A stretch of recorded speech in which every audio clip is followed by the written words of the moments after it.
Hey everybody, welcome to Obscurities and Miniatures. It is time to bring you my Friday dose of obscurities in literature. Now, for today's topic, I want to talk about the three kingdoms of ancient China. So, for me at least, Three Kingdoms is basically synonymous with Koei games, and for a lot of people out there, it basically means the Musou games. Yes, I know Romance of the Three Kingdoms has been a very long-running strategy game, 4X type game, for many, many years at this point. But for me personally, that never got my attention. It was the flashy, loud, brash Dynasty Warriors Sango Gumo games.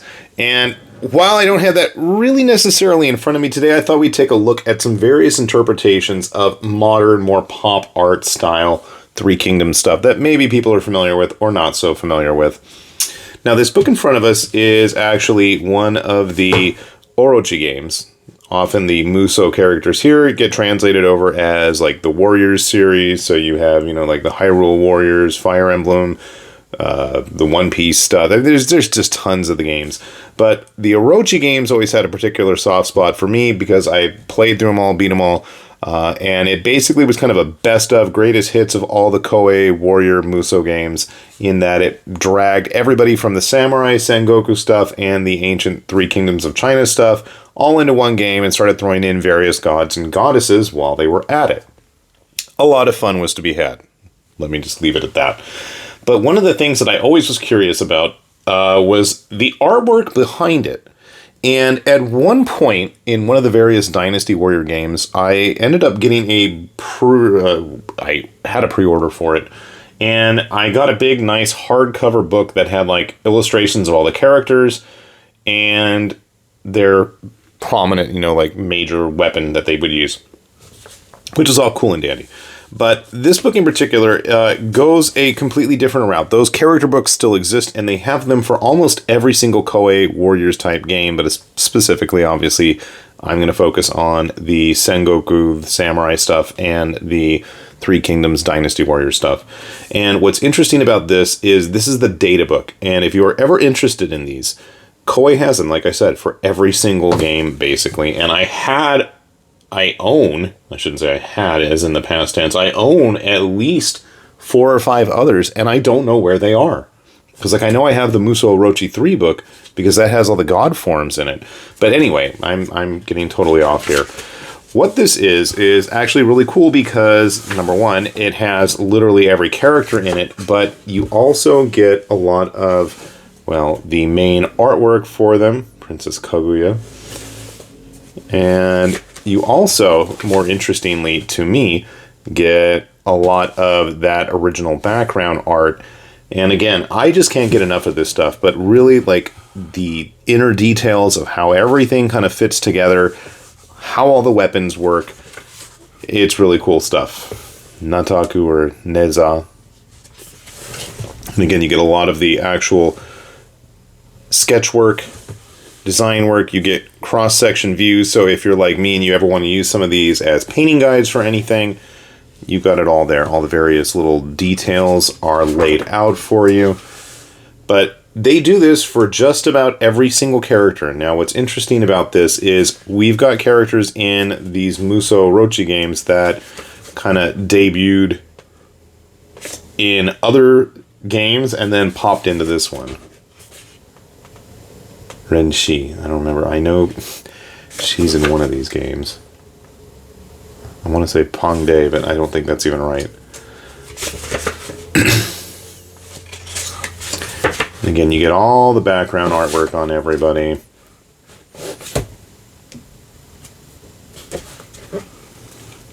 Kaime.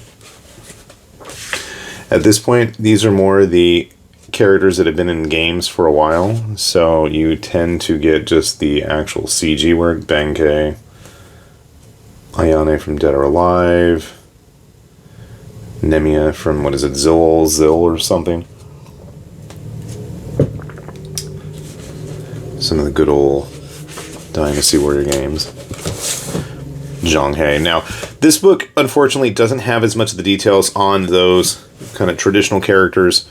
You need to actually get like the Dynasty Warrior books or the Sango Gumo books, of which there are plenty, and the newer ones are actually really, really in-depth with the character art. Just wanted to point out that these exist.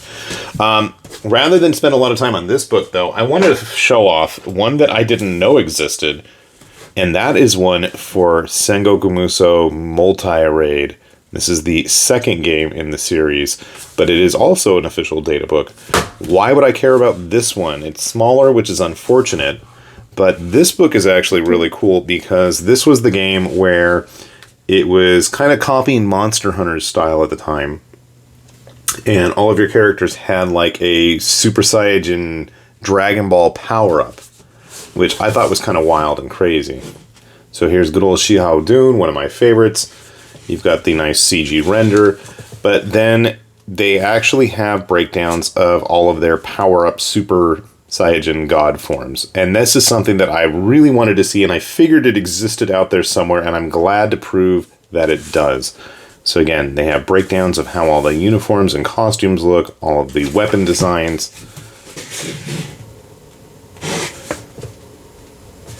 You get a chance to see all this stuff.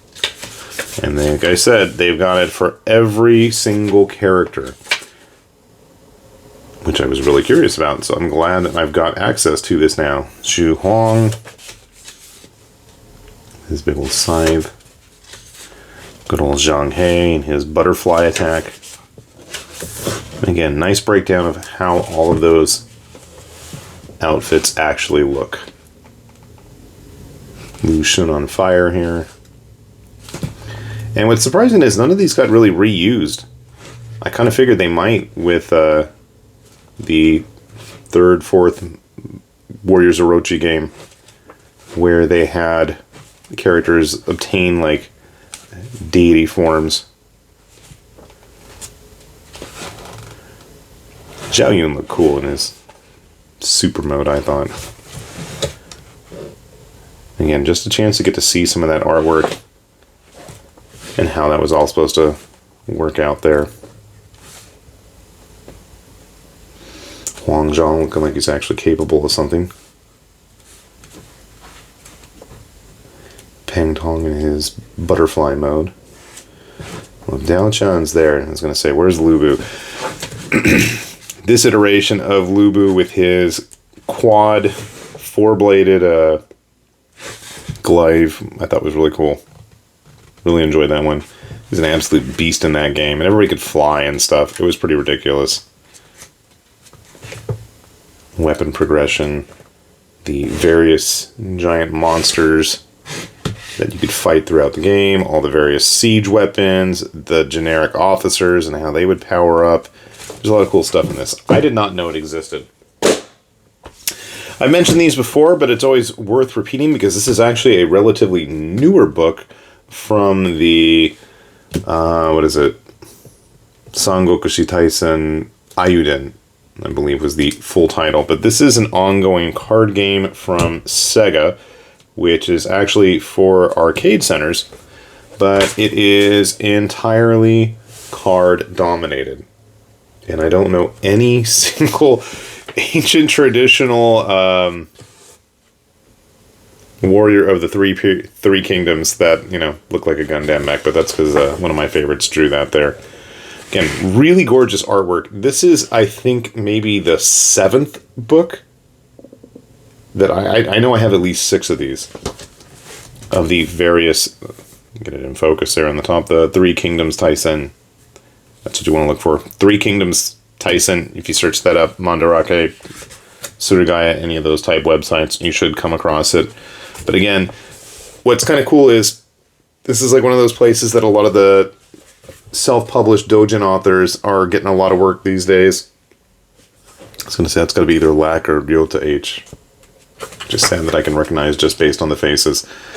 A lot of fun stuff, a lot of cool designs, a lot of great artwork, but that's to be expected because Sega's pretty picky about that, but also because Hobby Japan is the publisher of this, and they do tend to make nice books. Yeah. Good old Lu Bu looking ridiculous and out of control. Again, there's some stuff that, like, if I didn't tell you this is supposed to be Three Kingdoms related, it looks like just straight up any kind of random fantasy stuff. Kazuma Raita. That's it's got to be the dude, the Pixelphilia guy, Nitty Two Hands. What does it say? Dang, I'm right. It's kind of sad I can recognize so many of the artists. But again, a lot of cool stuff, a lot of interesting interpretations, and one of my favorite things is, okay, lizards in suits. And I'm not sure what's happening there, but this is the artist that actually does a lot of the Fire Emblem artwork. And it is a muscular dude in an apron making rice. Right. Okay. That's the guy that... Oh, gosh. I can't think of his name at the moment. Yumeji Kiruko, I think. Lots of fun, weird stuff in the back of these books. Always. You get a lot of the kind of weird SD chibi art, which I always enjoy. But more importantly, you get a lot of breakdowns and roughs for how the artists came up with these things. Again, even if you're not a fan of this particular time period, there's so much cool artwork on display in these books, of which there are tons, and maybe you have the card inside there still, or a code, or whatever. Maybe you don't. But if you don't, chances are you can get the books really cheap then. That's not actually one I wanted to talk about. This is the book I really wanted to focus on today, because I didn't know this actually had anything collected. This is the Three Kingdoms Puzzle Wars. Now, this was a complete ripoff of stuff like Puzzle Quest, Puzzles and Dragons, all those kinds of early phone games. And it was a pretty early game. I want to say maybe 2013, 14. But the interesting thing about this is it's made by Cygames, who you may know from stuff like Grand Blue Fantasy, or Uma Musume, or, help me here, Dragalia Lost. I mean, what's it? Shadowverse. There's a fair amount, the Rage of Bahamut, that they have put out. I mean, obviously, some of those games are still pretty prominent today, like Grand Blue, but this is kind of where they really started to make their mark. And it was cool to me because I've told you guys before, and if you want to sit and waste some time to watch it and believe me, I got a long thing going off on like Puzzle and Dragons and like Bikurimon and all that really kind of squished up art to fit that really specific small area of the phones, screens, or what have you. But this is absolutely the same style of art, and just like the Puzzle Dragon books, you get a lot of the breakdowns of how they came up with these designs, which is always kind of cool. And it's just kind of interesting to me because you have like a very set limit, you know, of famous people that were part of the Three Kingdoms story. I know there's a lot of little bit players here and there, but a lot of the kind of upgrades are based on what happens at certain events. So you've got like mounted versions, unmounted versions. Zhuge Liang busy playing and contemplating what to do. I don't remember who's who. My reading of the Chinese names is absolutely awful. I'm totally mixed up, but it's just kind of neat to see certain stylistic choices. Like, I want to say that's the guy that eventually, which is the one that comes after Wei? The guys that actually, like, take care of the country. Shoot. It wasn't Wu. Wasn't Shu. There's a fourth one that shows up in the later games. And story, obviously. Anyways. No, it's supposed to be that dude. But it's kind of cool again. Got a lot of the roughs. Got a lot of the actual artwork. Got the cool upgraded forms of everybody. Generic officer artwork is in here as well. My boy Ma Chao with his crazy dragon-headed horse helmet. Just some fun, weird stuff. Personally, I'm glad to have found this. It took me a long time. I wasn't sure it existed until I did some serious extensive searching. And I do like the fact that they also put in a lot of the opponents of these games. All too often, the artwork for those doesn't really get used or appreciated. So it is kind of cool to see showing up in there. And again, you get kind of a how-to behind a lot of these as well. Artist messages and just various stuff that they used for gag strips on the website when it existed. And then you have even the backgrounds of the stages, which is something that doesn't show up very often. Quick little interview in the back. What year did that show us? 2015. So it's a few years out at this point, but who knows? Maybe you'll find something similar. I know there's like some self-published kind of doujin booklets by some of the people behind the artwork of this, so if you want to do some real hardcore searching, it's out there. But yeah, just some interesting views on the Three Kingdoms stuff. As a big enjoyer of both the games, the literature, I have read it a million years ago back in college. That was a few years past now.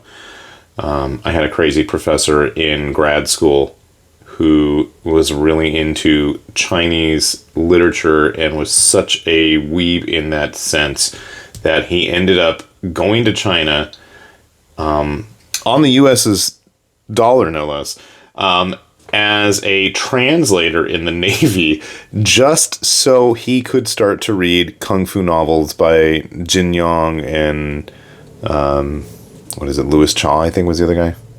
That sounds right. Or maybe that's the same person. I don't remember their pen names. But anyway, he ended up getting really into the wuxia stuff when the movies were popular in the 90s, and ended up going over there, became a translator in the Navy, just so he could go and read a bunch of this stuff firsthand. So I can remember spending many hours in his office discussing Three Kingdoms and Kung Fu stuff. So I do have very fond memories of that, even if the guy did end up screwing me over on my final exams. But that's a whole different story. So anyways, on that sour note, with that said then, this has been Lord Tamberlane with Obscurities and Miniatures saying thanks for watching, and we'll see you back here soon. Bye-bye.